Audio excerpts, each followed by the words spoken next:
تاریخ ناظرین، تاریخی حقائق، مورخین کا تعصب، افراد، معاشرے، اخلاقیات اور تاریخی فیصلوں پر بحث کا مطالعہ تاریخ کہلاتا ہے۔ سن 60 ہجری کے ایام حج کے دوران جب امام حسین علیہ السلام مکہ المکرمہ میں قیام پذیر تھے تو امام علی مقام کو خبر ملی کہ یزید نے عمر بن سعید العاص کو ایک لشکر کے ساتھ مکہ بھیجا ہے اور اسے حجاج کا سالار بنا کر یہ حکم دیا ہے کہ ایام حج کے دوران جہاں بھی تمہیں حسین ابن علی ملے انہیں خفیہ طور پر قتل کر دینا۔ اس خبر کے بعد امام حسین علیہ السلام نے حج مکمل ہونے سے پہلے ہی مکہ سے روانگی کا ارادہ کیا اور اپنے واجب حج کو عمرہ میں تبدیل کر دیا، کیونکہ آپ علیہ السلام اس امر کو ناپسند کرتے تھے کہ آپ کی وجہ سے خدا کے گھر کی حرمت پامال ہو۔ جب آپ نے مکہ سے عراق کی طرف سفر شروع کرنے کا ارادہ کیا تو کچھ آپ کے چاہنے والوں نے اس سفر کو اس وقت تک ملتوی کرنے کا مشورہ دیا جب تک انہیں عراق کے لوگوں کے حالات سے مکمل طور پر آگاہی حاصل نہ ہو جائے۔ انہیں یہ ڈر تھا کہ کہیں کوفہ والے امام علیہ السلام کے ساتھ غداری نہ کریں اور وہاں پہنچ کر امام کے خلاف نہ ہو جائیں، لیکن امام علیہ السلام نے ہر کسی کو اپنے اس سفر کی حقیقت کے بارے میں آگاہ نہ کیا کہ اس سفر میں کن مصائب اور مشکلات کا سامنا ہوگا، کیونکہ ہر شخص کا ظرف اس حقیقت سے آگاہی کا متحمل نہیں ہو سکتا تھا۔ ابن زبیر نے جب آپ سے روانگی کے بارے میں پوچھا تو آپ علیہ السلام نے جواب دیا، بے شک میرے بابا علی نے مجھے یہ بتایا تھا کہ مکہ میں ایک دمبا کے ذریعے مکہ اور خانہ خدا کی حرمت پامال ہوگی، اور میں یہ نہیں چاہتا کہ وہ دمبا میں بنوں، لہٰذا میں اس بات کو زیادہ پسند کرتا ہوں کہ خانہ خدا میں قتل ہونے کی بجائے اس سے ایک بلش دور قتل کیا جاؤں۔ خدا کی قسم، اگر میں حشرات الارض کی بلوں میں بھی چلا جاؤں تو بھی یہ لوگ مجھے ڈھونڈ کر باہر لے آئیں گے اور مجھے قتل کر کے اپنا مقصد پورا کریں گے۔ خدا کی قسم، یہ میری حرمت کو اس طرح پامال کریں گے جس طرح یہودیوں نے ہفتے کے دن کی حرمت کو پامال کیا تھا۔ پھر جب ابن زبیر آپ علیہ السلام کے پاس سے اٹھ کر چلے گئے تو آپ نے جو لوگ آپ کے پاس موجود تھے ان سے کہا، یہ شخص سب سے زیادہ اس بات کو پسند کرتا ہے کہ میں جلد از جلد حجاز سے روانہ ہو جاؤں، کیونکہ وہ جانتا ہے کہ میرے یہاں ہوتے ہوئے لوگ اسے برابر کی اہمیت نہیں دیتے، اس لیے یہ چاہتا ہے کہ میں یہاں سے چلا جاؤں اور میدان اس کے لیے خالی ہو جائے۔ جس دن صبح کے وقت آپ نے عراق کے لیے روانہ ہونا تھا تو اس رات محمد بن حنفیہ آپ کی خدمت میں حاضر ہوئے اور آپ علیہ السلام سے کہا، آپ اس بات سے بخوبی واقف ہیں کہ کوفہ والوں نے آپ کے بابا اور آپ کے بھائی سے غداری کی تھی، اور مجھے یہ ڈر ہے کہ وہ آپ کے ساتھ بھی غداری نہ کریں، لہٰذا آپ یہیں پر رکے رہیں اور سکونت اختیار کیے رہیں، کیونکہ آپ علیہ السلام حرم میں تمام لوگوں سے زیادہ عزیز اور محفوظ ہیں۔ یہ سن کر آپ علیہ السلام نے فرمایا، مجھے اس بات کا اندیشہ ہے کہ یزید مجھے خانہ خدا میں قتل کروا دے اور میری وجہ سے بیت اللہ کی حرمت پامال ہو۔ محمد بن حنفیہ نے کہا، میں آپ کو تجویز پیش کرتا ہوں کہ آپ علیہ السلام یمن یا اس کے گرد و نواح کے کسی علاقے میں چلے جائیں۔ تو امام علیہ السلام نے کہا، میں تمہاری اس تجویز پر غور کروں گا۔ پھر رات ڈھلنے کے بعد امام علیہ السلام نے اپنے سفر کی تیاریاں مکمل کی تو ابن حنفیہ آپ کے پاس آئے اور آپ کی سواری کی مہار کو تھام کر کہا، آپ نے مجھ سے وعدہ کیا تھا کہ میں تمہاری تجویز پر غور کروں گا۔ تو آپ علیہ السلام نے جواب دیا، ہاں میں نے ایسا ہی کہا تھا، مگر رات میں نے رسول اللہ صلی اللہ علیہ وآلہ وسلم کو خواب میں دیکھا، اور آپ صلی اللہ علیہ وآلہ وسلم مجھے فرما رہے تھے کہ اے حسین اپنے سفر کے لیے نکلو، کیونکہ خدا کی مشیت یہ ہے کہ وہ تجھے قتل ہوتا ہوا دیکھے اور تمہارے اہل حرم کو اسیر۔ یہ سن کر محمد بن حنفیہ روئے اور پڑھا انا للہ و انا الیہ راجعون۔ منزل تنظیم۔ امام حسین علیہ السلام مکہ سے روانہ ہوئے اور تنظیم کے پاس سے گزرے تو آپ کی ملاقات ایک قافلہ سے ہوئی، اور انہوں نے اونٹوں پر سامان لادے ہوئے تھے۔ یہ سامان یمن میں یزید کا گورنر شام میں بھیج رہا تھا، اور آپ نے اس سامان کو اپنے قبضے میں لے لیا اور اونٹ والوں سے کہا، تم میں سے جو شخص ہمارے ساتھ چلنا چاہے ہم اس کو کرایہ دیں گے اور اس کے ساتھ حسن سلوک کریں گے، اور جو ہمارے ساتھ نہیں چلنا چاہتا ہم اس کو اتنا ہی کرایہ دیں گے جتنا وہ سفر طے کر آیا ہے۔ پھر اس پیشکش کے بعد کچھ آپ علیہ السلام سے جدا ہو گئے اور کچھ آپ کے ساتھ چل دیے۔ منزل صفا۔ جب آپ منزل صفا پر پہنچے تو آپ علیہ السلام کی ملاقات فرزدق بن غالب سے ہوئی۔ آپ علیہ السلام نے اس سے ان لوگوں کے بارے میں پوچھا جنہیں وہ اپنے پیچھے چھوڑ آیا تھا، تو فرزدق نے جواب دیا، ان لوگوں کے دل آپ علیہ السلام کے ساتھ ہیں اور تلواریں بنو امیہ کے ساتھ ہیں، اور قضا آسمان سے ہی اترتی ہے۔ تو آپ علیہ السلام نے فرمایا، تم نے سچ کہا، بے شک حکم صرف خدا کے لیے ہے اور وہ جو چاہتا ہے بس وہی ہوتا ہے۔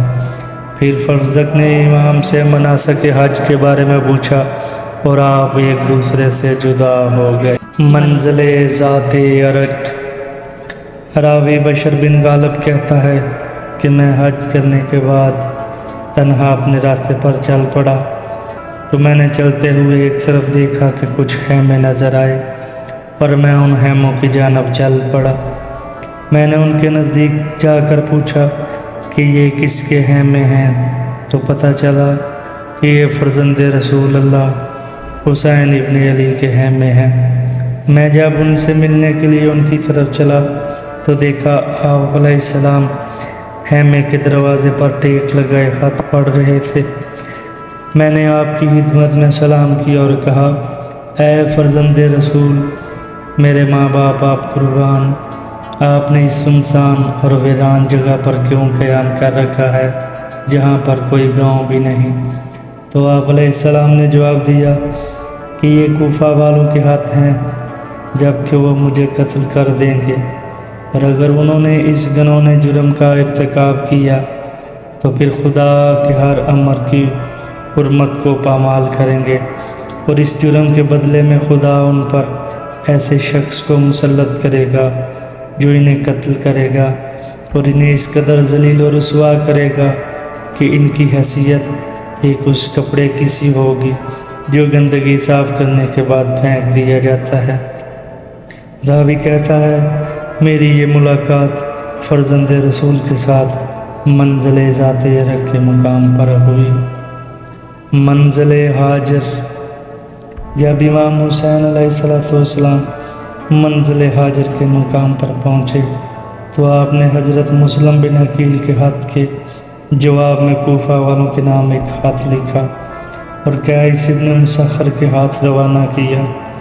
آپ علیہ السلام نے اس خط میں تحریر کیا تھا کہ اما بعد میرے پاس مسلم بن عقیل کا خط آیا ہے، اس نے مجھے یہ خبر دی ہے کہ آپ لوگ ہماری نصرت اور ہمارے حقوق کے حصول کے لیے اکٹھے ہیں، اور میں خدا سے دعا گو ہوں کہ وہ ہمارے لیے اس کام کو بہتر قرار دے اور آپ لوگوں کو اس پر اجر عظیم سے نوازے۔ میں مکہ سے 8 ذی الحج کو آپ کی طرف روانہ ہوا ہوں، اور جب میرا پیغام رساں آپ کے پاس پہنچ جائے تو آپ لوگ اپنے معاملات کو جلدی سے سمیٹ لو، کیونکہ میں بہت جلد تمہارے پاس پہنچنے والا ہوں۔ منزل خزیمیہ۔ فرزند رسول اللہ نے خزیمیہ کے مقام پر ایک دن اور ایک رات قیام کیا۔ جب صبح ہوئی تو آپ کی ہمشیرہ دختر رسول جناب بی بی زینب سلام اللہ علیہ آپ کی خدمت میں حاضر ہوئیں اور فرمایا، میں نے کسی ندا دینے والوں کو یہ کہتے سنا ہے کہ اے آنکھ، تو کوشش کر کے اپنے آنسوؤں کو جمع کر لے، کیونکہ میرے بعد ان شہیدوں پر کون روئے گا۔ ان لوگوں کو موت آگے کی طرف لے جا رہی ہے تاکہ یہ لوگ اپنے وعدے کی مقدار کو پورا کریں۔ تو یہ سن کر امام علیہ السلام نے فرمایا، اے بہن، جس امر کا فیصلہ ہو چکا ہے وہ ضرور ہو کر رہے گا۔ منزل زرود۔ جب آپ علیہ السلام نے زرود کے مقام پر آرام کرنے کے لیے قیام کیا تو امام علیہ السلام سے تھوڑے فاصلے پر زہیر بن قیس بھی ٹھہرے ہوئے تھے۔ وہ امام حسین علیہ السلام کے ساتھ سفر نہیں کر رہے تھے، وہ کسی ایسی جگہ نہیں رکنا چاہتے تھے جہاں پر امام علیہ السلام نے قیام کر رکھا ہو، لیکن اس جگہ پانی کی موجودگی کی وجہ سے وہ اکٹھے ہو گئے۔ زہیر اور ان کی جماعت کھانا کھا رہے تھے کہ امام علیہ السلام نے ان کے پاس اپنا قاصد بھیجا۔ اس نے زہیر سے کہا کہ آپ کو ہمارے سردار حسین ابن علی علیہ السلام بلا رہے ہیں، مگر زہیر نے اس کا کوئی جواب نہ دیا، لیکن اس کی بیوی بنت عمرو نے اس بات پر تشویق دلائی کہ ان کے پاس جا کر ان کی بات تو سنو۔ پھر زہیر بن قیس امام حسین علیہ السلام کی طرف چل پڑے۔ ابھی زیادہ دیر نہ گزری ہوگی کہ وہ خوشی کے مارے اپنے ساتھیوں کے پاس واپس آئے۔ اس وقت آپ کا چہرہ چمک رہا تھا اور آپ نے ساتھیوں سے کہا، میرا خیمہ اکھاڑ کر اور میرا سامان یہاں سے اٹھا کر اس جگہ منتقل کر دو جہاں پر فرزند رسول اللہ جوانان جنت کے سردار ڈیرا ڈالے ہوئے ہیں۔ آپ نے اپنی بیوی سے کہا کہ تم اپنے خاندان والوں کے پاس چلی جاؤ، کیونکہ میں یہ پسند نہیں کرتا کہ میری وجہ سے تمہیں کوئی تکلیف اٹھانی پڑے۔ اور آپ نے ساتھیوں سے کہا کہ اگر تم میں سے کوئی فرزند رسول اللہ کی نصرت کرنا چاہتا ہے تو میرے ساتھ چلے، ورنہ یہ میری اور تمہاری آخری ملاقات ہے۔ زرود کے مقام پر ہی آپ علیہ السلام کو حضرت مسلم بن عقیل علیہ السلام اور ہانی بن عروہ کی شہادت کی خبر ملی تو آپ علیہ السلام نے کئی دفعہ انا للہ و انا الیہ راجعون پڑھا۔ اسی مقام پر آپ علیہ السلام سے عبداللہ بن سلیم الاسدی اور منظر بن مشم الاسدی سے ملاقات کی اور کہا، اے فرزند رسول اللہ، آپ اس جگہ سے واپس لوٹ جائیں، کیونکہ کوفہ میں آپ کا کوئی مددگار نہیں۔ منزل سالبیہ۔ سالبیہ کے مقام پر امام علیہ السلام کی خدمت میں ایک شخص آیا اور اس نے آپ علیہ السلام سے خدا کے اس فرمان سورہ اسراء کی آیت نمبر 71 کے بارے میں پوچھا کہ خدا فرما رہا ہے کہ قیامت کے دن ہم ہر شخص کو اس کے امام کے ساتھ بلائیں گے۔ تو امام علیہ السلام نے جواب دیا کہ امام دو طرح کے ہوتے ہیں، ایک وہ جو لوگوں کو ہدایت اور راہ راست کی طرف بلاتے ہیں، اور دوسرے وہ امام جو لوگوں کو ضلالت و گمراہی کی طرف بلاتے ہیں۔ ان میں ایک گروہ جنتی ہے اور دوسرا جہنمی ہے۔ منزل شکوک۔ شکوک کے مقام پر امام حسین علیہ السلام نے ایک شخص کو دیکھا جو کوفہ سے آ رہا تھا، تو امام علیہ السلام نے اس سے عراق کے لوگوں کے بارے میں پوچھا تو اس نے کہا کہ وہ سب آپ علیہ السلام کے خلاف اٹھ کھڑے ہو چکے ہیں۔ یہ سن کر آپ علیہ السلام نے کہا، بے شک حکم صرف خدا کا ہے اور وہ جو چاہتا ہے کرتا ہے۔ منزل شراف۔ امام حسین علیہ السلام منزل بطن الاقوا سے روانہ ہوئے تو منزل اشراف پہنچ کر قیام کیا۔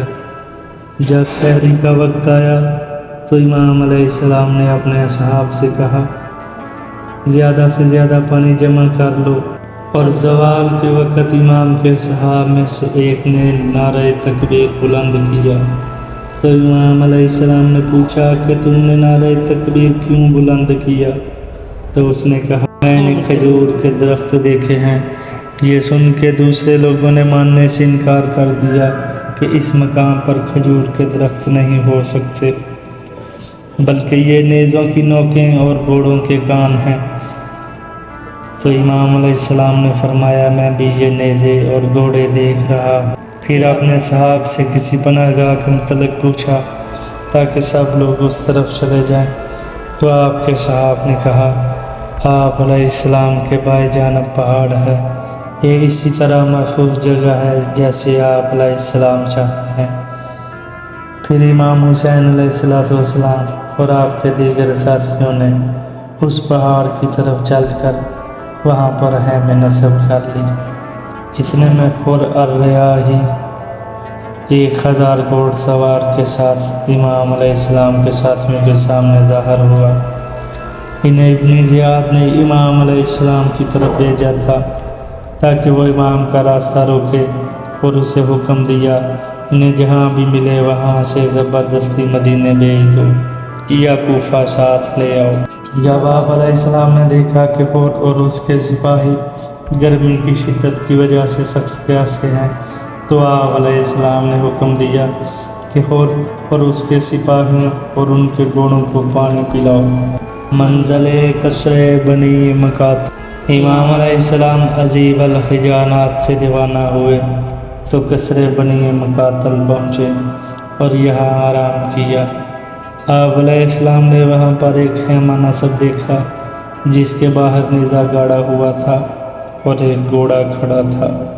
امام علیہ السلام نے پوچھا یہ کس شخص کا خیمہ ہے؟ تو آپ کو بتایا گیا یہ عبید اللہ ابن خر کا خیمہ ہے۔ پھر امام علیہ السلام نے حجاج بن سروق کو اس کے پاس روانہ کیا۔ حجاج نے ان سے پوچھا اے ابن خر، کوفہ والے جن کو تم پیچھے چھوڑ آئے ہو ان کی کیا خبر ہے؟ اور کہا کہ تمہارے لیے یہ ایک تحفہ اور عزت و شرف کا باعث ہے، اگر تم اسے قبول کرو۔ یہ حسین ابن علی ہیں جو تمہیں اپنے نصرت کے لیے بلا رہے ہیں۔ اگر تم نے آپ علیہ السلام کے ہم رکاب ہو کر جنگ کی تو اجر و ثواب ملے گا، اور اگر مارے گئے تو شہادت کے رتبہ پر فائز ہو جاؤ گے۔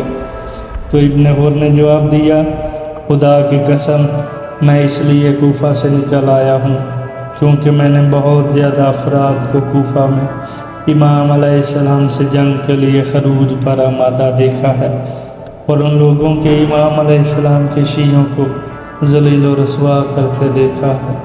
کربلا کے نواحی گاؤں جب رات کا آخری پہر ہوا تو امام علیہ السلام نے جوانوں کو پانی بھرنے کا حکم دیا۔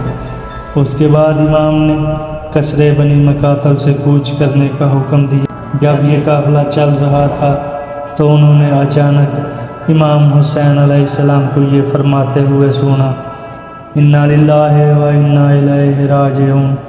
جب امام علیہ السلام نے کئی دفعہ ان کلمات کو دہرایا تو آپ علیہ السلام کے بیٹے ہم شکل پیغمبر جناب حضرت علی اکبر علیہ السلام نے عرض کی یا بابا جان آپ یہ کلمہ استرجاع بار بار کیوں پڑھ رہے ہیں؟ تو امام حسین علیہ السلام نے کہا مجھے تھوڑی دیر کے لیے نیند آ گئی تھی، میں نے ایک گھوڑ سوار کو دیکھا جو کہہ رہا تھا کہ آپ لوگ سفر کر رہے ہیں اور موت آپ کی طرف تیزی سے بڑھ رہی ہے، میں جانتا ہوں کہ یہ ہمیں موت کی اطلاع دی جا رہی ہے۔ یہ سن کر آپ علیہ السلام کے فرزند نے کہا بابا جان اللہ تعالیٰ آپ علیہ السلام کو ہر بلا سے محفوظ رکھے، کیا ہم حق پر نہیں ہیں؟ تو امام علیہ السلام نے جواب دیا بے شک اس ذات کی قسم کہ جس کے قبضہ قدرت میں حسین ابن علی کی جان ہے، ہم حق پر ہیں۔ السلام نے اپنے سفر کو جاری رکھا یہاں تک کہ جب نینوا پہنچے تو آپ علیہ السلام نے ایک گھوڑ سوار کو دیکھا جو مسلح تھا۔ جب وہ قریب آیا تو پتہ چلا کہ یہ ابن زیاد ملعون کی طرف سے خور کے پاس کاسد بن کر آیا تھا، اور اس میں لکھا تھا کہ جیسے ہی تم میرا یہ ہاتھ پڑھو، حسین کو روک لو اور انہیں ایسی جگہ پر اتارو جہاں پر نہ تو پانی ہو اور نہ ہی کوئی سبزہ۔ اور انہیں یہ خط امام حسین علیہ السلام کو پڑھ کر سنایا تو امام علیہ السلام نے فرمایا کہ ہمیں نینوا یا غازریہ میں پڑاؤ ڈالنے دو۔ بن قیس نے کہا، اے فرزند رسول اللہ، ہمیں ان سے لڑائی کرنا ان لوگوں سے زیادہ آسان ہے جو ان کے بعد آئیں گے۔ تو امام علیہ السلام نے فرمایا، میں ان لوگوں کے ساتھ جنگ میں پہل نہیں کروں گا۔ پھر زہیر نے کہا، یہاں فرات کے کنارے ہمارے قریب ہی ایک قریہ ہے جو دریائے فرات کے کنارے واقع ہے، جہاں سے دفاع کیا جا سکتا ہے، کیونکہ اس کے 3 اطراف دریائے فرات ہے اور صرف ایک طرف خشکی کا راستہ۔ امام حسین علیہ السلام نے دریافت کیا کہ اس قریہ کا کیا نام ہے، تو زہیر نے کہا، عکر یعنی بانجھ پن۔ تو امام علیہ السلام نے کہا، ہم اس گاؤں سے خدا کی پناہ مانگتے ہیں۔